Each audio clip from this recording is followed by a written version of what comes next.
100.5. Son las 9:41. Pablo Macchini. Muchísimas gracias, muy buenos días, país, buenos días.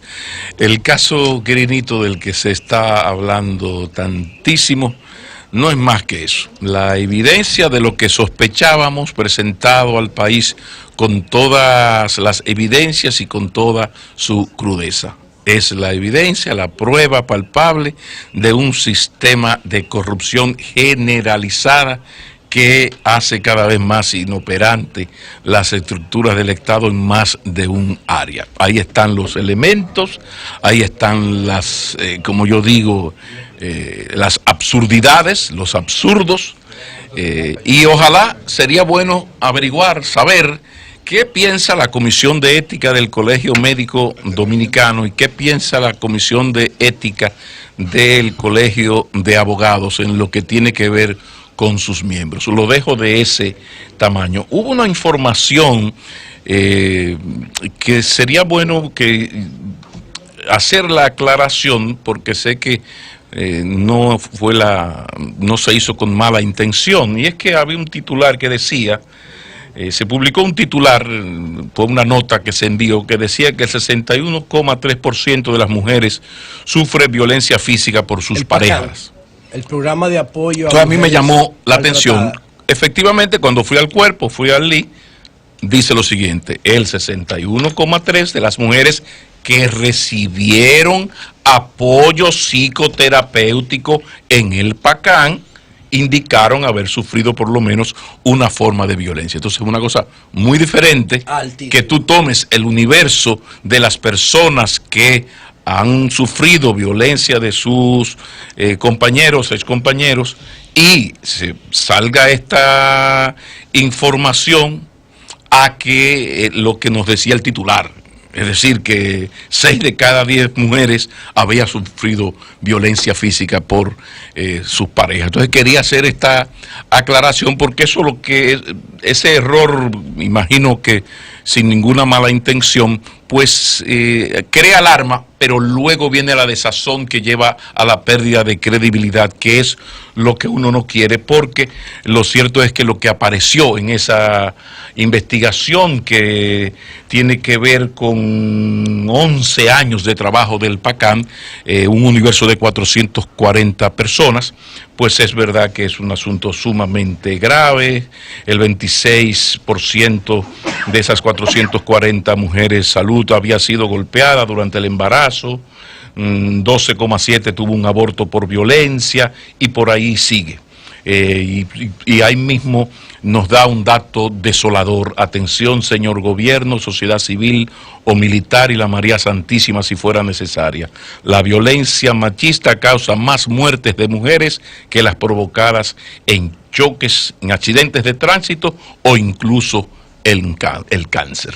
Esos son datos demoledores que presentan una realidad que tiene que seguir siendo enfrentada.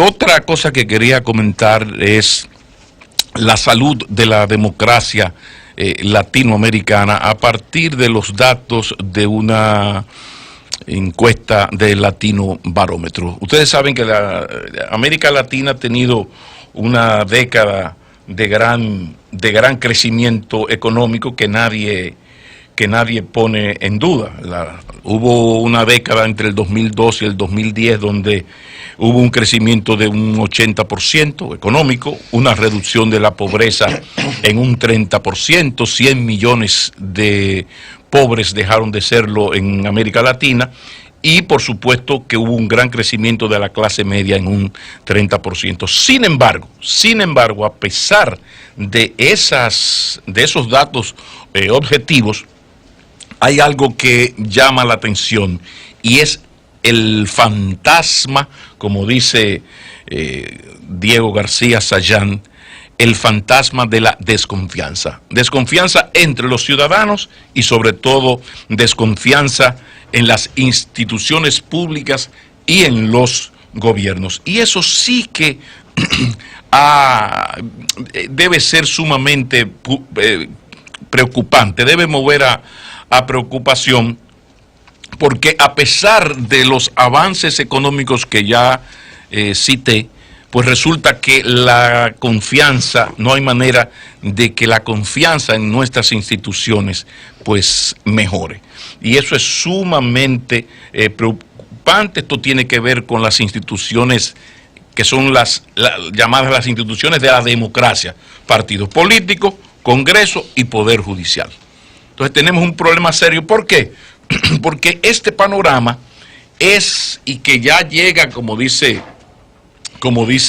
el profesor García Sayán, ya ni siquiera es un asunto de percepción negativa, sino de desafección, desafecto, de crítica, de que no me está gustando la democracia. Y eso sí que es peligroso, porque esa desafección que la define como mala voluntad, ¿no? Yo soy desafecto de esto, ¿no? Ya es una tentación terrible para la otra gran enfermedad de las democracias occidentales, que es el bendito populismo, que viene arropando, que viene bajando de Europa para América Latina, de América Latina para el mundo.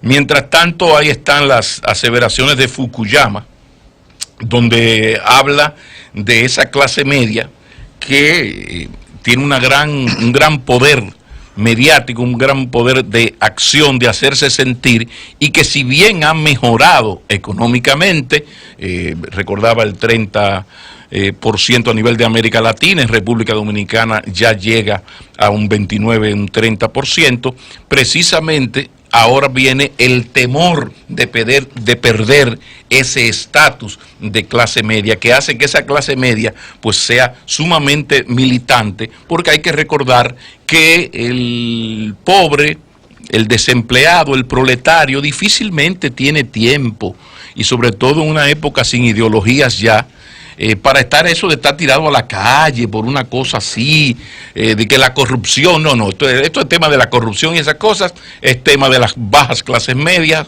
hacia arriba. Pero sí quería tomar estos datos objetivos, científicos, para llamar la atención del peligro del populismo, de que ahorita parece un salvador de la patria, ahí está el peligro populista nacionalista, ahorita viene que nos van a invadir, hay que salvar la nacionalidad, todo esto que ustedes van viendo en diferentes países. Finalmente, me llamó la atención que parece que Julio Martínez Pozo tenía muchos temas hoy, y no hizo lo que ha hecho en las últimas ocasiones, yo lo escucho con mucha atención, con los artículos del profesor Fernández, Julio.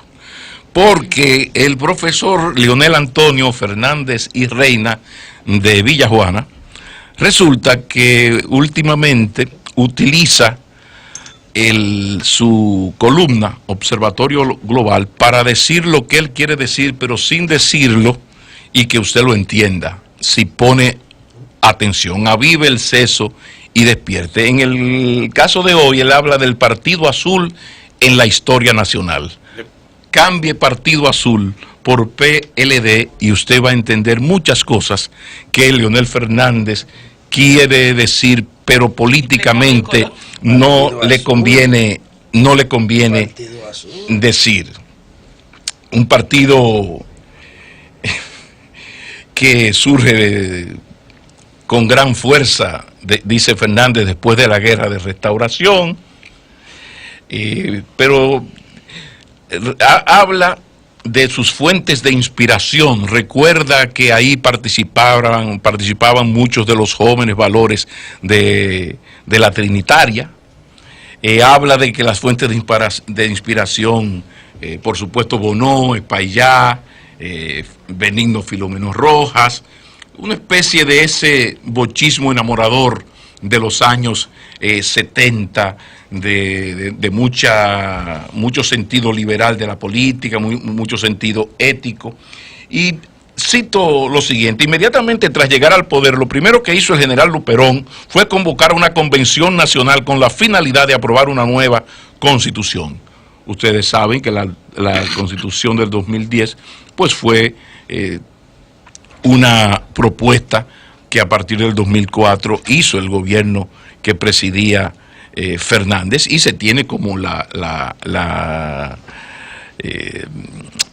constitución de Leonel, la constitución del gobierno de los PLDistas. También, por alguna razón, él dice lo que cito: al igual que el general Luperón, el padre Meriño empezó a ejecutar su mandato con una actitud democrática de respeto a las libertades públicas y liberal, cosa que luego cambió con aquel decreto de San Fernando que también cita el profesor Fernández. Y sigue el profesor Fernández en este análisis del Partido Azul de Luperón y de sus sucesores, y llegando hasta Ulises Heró. Dice el profesor: esos viejos líderes del baecismo le vendieron la idea al entonces presidente Lili de que debido a su arraigo político y militar él debería considerar erigirse en el nuevo líder del Partido Azul, ya que ellos estaban dispuestos a ofrecerle el apoyo a los baecistas que operaban en la región sur del país.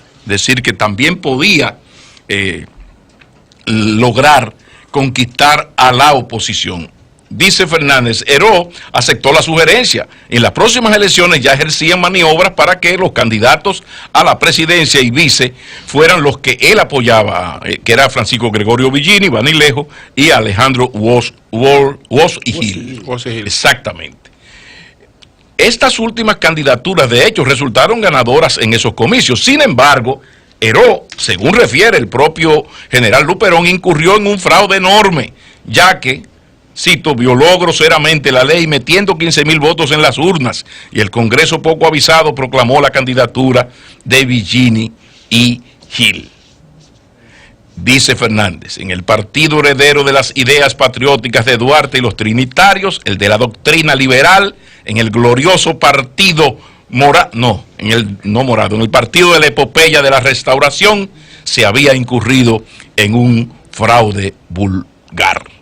De ahí en adelante, la unidad del partido se resquebrajó. No estoy hablando del PLD, es que el doctor Fernández ha escrito de él. Porque yo no quiero que haya error. Estamos hablando del Partido Azul. A partir de ahí se resquebrajó. Azul, pero un poquito... No, porque... ¿Con qué es que tú ligas el azul para convertirlo en morado, José? Desde el punto de vista político, el Partido Azul representó la llegada al poder de la alta y la mediana pequeña burguesía, tal como brillantemente lo ha sostenido Juan Bosch en su clásico texto Composición Social Dominicana. Y la cita final de Bosch lo dice todo para que lo entienda quien lo quiera entender. Esta es una manera del profesor Fernández de, como yo les decía al inicio, decir las cosas que él quisiera poder decir y que no le conviene, pero sí, para un buen entendedor, pocas palabras bastan. Ahora que se está discutiendo un proceso eleccionario abierto, que con la tradición clientelista y asistencialista, más los niveles de corrupción en los procesos electorales por todos conocidos, la utilización de los recursos del Estado directa o indirectamente a través de los presupuestos o de los suplidores de cada ministerio, pues en medio de este contexto donde todo parece que se va a terminar haciendo realizando esto de esta manera, por más absurdo que parezca, porque que el PLD no sea capaz de hacer sus propias elecciones internas y de tener un padrón de mínima credibilidad, te dice que ya ni siquiera el PLD está actuando como un partido organizado. Miren que lo está diciendo un señor de Baní que siempre ha dicho que mal anda una democracia donde una sola cosa parece un partido, que era el PLD. Finalmente, la cita del profesor Juan Bosch de Composición Social Dominicana. Dice Bosch: aunque aspiraba, como todos los líderes azules, a convertir el país en un estado burgués, se distinguía de los demás líderes del partido hablando de Lilis, en un aspecto muy importante, el de los procedimientos. Atención, la diferencia entre él, Lilis, y sus compañeros del equipo director o comité político era en los azules, no, el equipo director de los azules se resolvía en la aceptación de una palabra. Los otros querían que Santo Domingo fuese un estado burgués liberal. A Lilis le bastaba con que fuera un estado burgués sin llegar a liberal. Y dice Fernández, y efectivamente así fue. Cambio y fuera.